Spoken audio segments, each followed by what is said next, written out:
آئیے مسافہ کے تعلق سے بھی دیکھ لیتے ہیں. ایسا ہوا بخاری باب المصافہ میں امام بخاری رحمۃ اللہ علیہ باب بات کرے باب المصافہ عجیب بات تو میں رکھتا ہوگا. حضرت عبداللہ ابن مسعود آئے بیٹھے اور اس طریقے سے ان کا ہاتھ رسول اللہ صلی اللہ علیہ وسلم کے ہاتھ. ابن مسعود کا ہاتھ ہے ایک, رسول اللہ صلی اللہ علیہ وسلم کے دو ہاتھ. یہ ایک پہلی روایت. اور اسی روایت میں ہے کہ آپ عبداللہ ابن مسعود کا ایک ہاتھ اپنے دونوں ہاتھوں میں لے کر انہیں تشہد سکھا رہے ہیں. اور ابھی روایت ختم نہیں ہوئی. اتنے میں حضرت کعب ابن مالک آتے ہیں. اب دیکھیے آپ, کعب ابن مالک آتے ہیں اور طلحہ ابن عبید اللہ, میدان احد کے ہیرو. حضرت ایک ہیرو نہیں پیدا کیا اسلام نے, کیا کہتے ہیں, نرسری آف ہیروز پیدا کیا صاحب اکرام, نرسری آف ہیروز. تو حضرت طلحہ ابن عبید اللہ کھڑے ہوئے اور کعب ابن مالک کی جو برات اللہ نے ظاہر فرمائی اس پر مبارکباد دینے کے لیے کھڑے ہوئے اور ان سے مصافحہ اس طرح مصافحہ کیا. امام بخاری باب پاک رہے ہیں کہ باب المصافحہ, اور ایک حدیث لا رہے ہیں. حدیث کے شروع میں ہے کہ عبداللہ بن مسعود بیٹھے ہوئے رسول اللہ صلی اللہ علیہ وسلم کے دونوں ہاتھ کے درمیان ان کا ایک ہاتھ ہے, اور فوراً ہی یہ حدیث میں ہے, اسی حدیث میں کہ کعب ابن مالک آتے ہیں, طلحہ ابن عبید اللہ اٹھ کر ان سے مصافحہ کرتے ہیں. ایک روایت دیکھیے ذرا.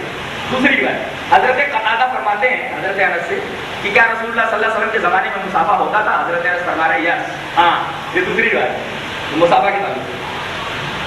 تیسری روایت ہے عبداللہ بن حشام کی رسول اللہ صلی اللہ علیہ وسلم نے حضرت عمر کا ہاتھ اپنے ہاتھوں میں لے رکھا.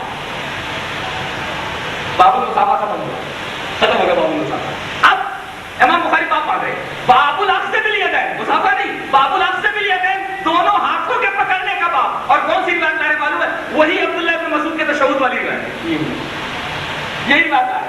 اس کا مطلب یہ ہے کہ حضرت عبداللہ ابن مسعود کا جو فعل ہے ان کا ایک ہاتھ رسول اللہ صلی اللہ علیہ وسلم کے دونوں ہاتھوں میں, یہ حدیث کا ایک ٹکڑا ہے جو باب المصافحہ میں موضوع نہیں ہے.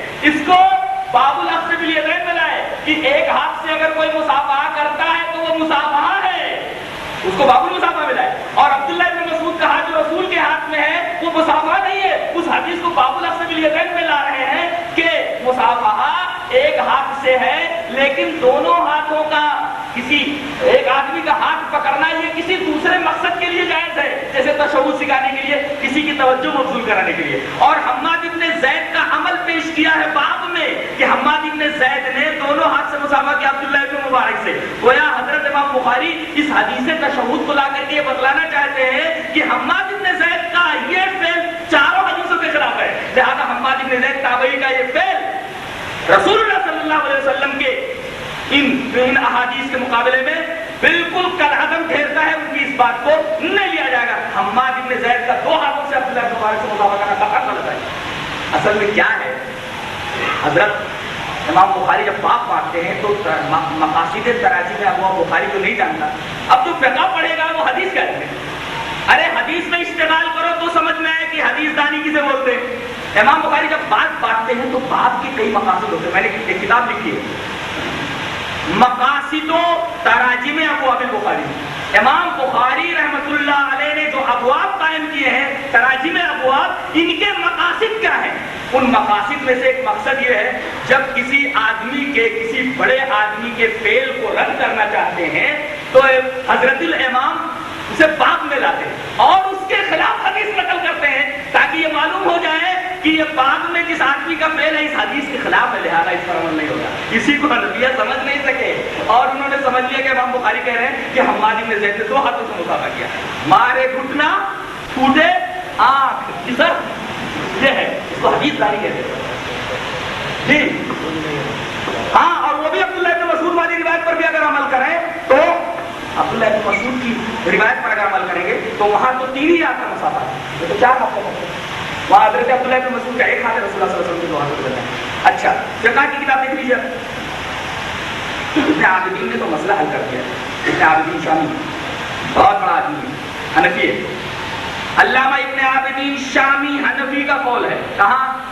یہ در مختار ہے نا، یہ در مختار ہے نا، اس کا حاشیہ لکھا ہے رد المحتار کے نام سے، در مختار کا حاشیہ لکھا ہے رد المحتار کے نام سے، اس میں حضرت نے لکھا ہے ابن عبدی شامی لکھتے ہیں فَإِن لَمْ يَقْدِرْ أَيْ عَلَى تَقْدِيرِهِ إِلَّا بِالْإِيذَاءِ أَوْ مُطْلَقًا يَضَعُ يَدَهُ عَلَيْهِ وَيُقَبِّلُهَا أَوْ يَضَعُ إِحْدَاهُمَا وَالْأَوْلَى أَن تَكُونَ الْيُمْنَى لِأَنَّهَا الْمُسْتَعْمَلَةُ فِيمَا فِيهِ شَرَفٌ وَلَمَّا نُقِلَ عَنِ الْبَحْرِ الْأَمِينِ مِنْ أَنَّ الْحَجَرَ يَمِينُ اللَّهِ يُصَافِحُ بِهِ عِبَادَهُ وَالْمُصَافَحَةُ بِالْيُمْنَى. حضرت فرما ہے کہ حجر اسود یہ اللہ کا داہنا ہاتھ ہے، حجر اسود داہنا ہاتھ ہے، اور جب آدمی اس کو چھوتا ہے یا بوسا لیتا ہے تو سمجھو اللہ کے داہنے ہاتھ سے مسافہ کر رہا ہے. تو اللہ کا داہنا ہاتھ ہے وہ، تو دو ہاتھ سے مسافہ کرو تو تین ہو جائے گا، اور وہاں دو ہاتھ ہے، یہ نہیں خالی داہنا ہاتھ ہے، اس لیے کہ اللہ کا داہنا ہاتھ ہی جی. تو اللہ کا داہنا ہاتھ ہے وہ.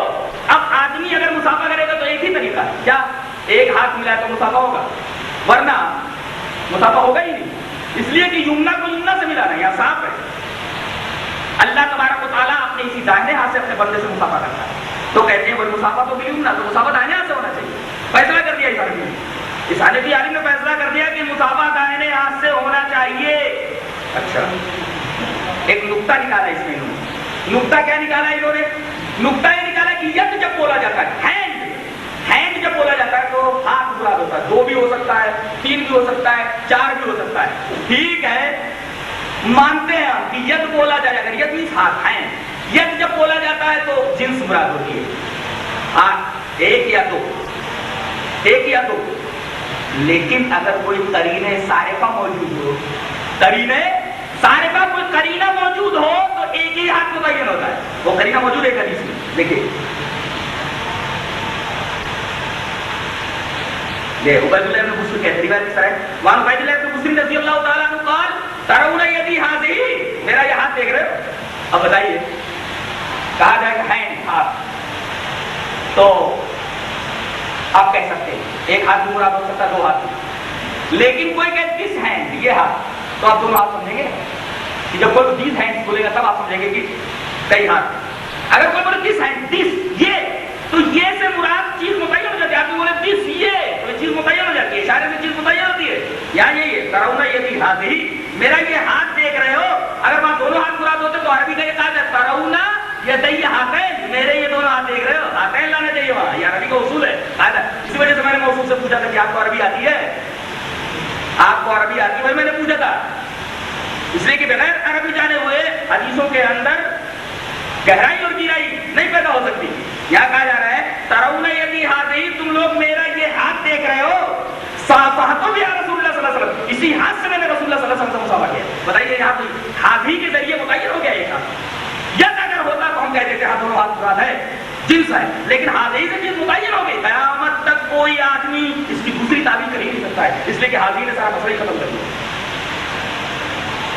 چلو ایک اور روایت لے لو بھائی ہاتھی بس.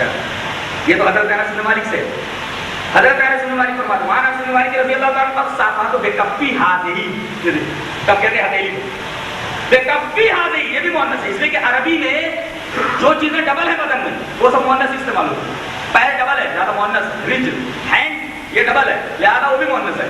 آنکھیں یہ دو ہیں لہذا وہ بھی مؤنث ہے. اسی طرح کف ہتھیلیاں دو ہیں لہذا مؤنث ہے.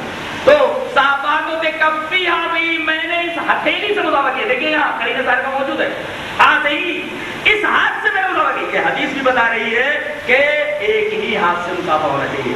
تو کتنی حدیثیں ہوئی؟ ایک تو حضرت انس کی، اور دوسرے حضرت عبید اللہ بن مسلم کی، اور تیسرے ابن عابدین شامی کا قول وہ ہم نے دکھایا، اور تیسرے امام بخاری رحمۃ اللہ علیہ نے جس فقاہت کا مظاہرہ کیا، فقاہت کی انتہا. حماد بن زید کے فعل کا رد بھی کیا اور باب و افضل یدین لا کر کے عجیب فقاہت کا مظاہرہ کیا. سبحان اللہ، کیا فقاہت ہے. اور یہ کہہ رہے ہیں کہ حماد بن زید نے تو آپ کو مظاہرہ کیا ہے. حدیث امام بخاری کے تراجم ابواب کو سمجھو، فقہ کے اشتغال سے نکل کر کے حدیث کے اشتغال میں آؤ، حدیث میں مشغول ہو جاؤ، تب حدیث سمجھ میں آتی ہے. نسبت ہوگی تب نا، نسبت ہو حدیث سے تب حدیث سمجھ میں آتی ہے. قرآن سے نسبت ہو تو قرآن سمجھ میں آتی ہے. یہ رہا مصافحے کا بیان.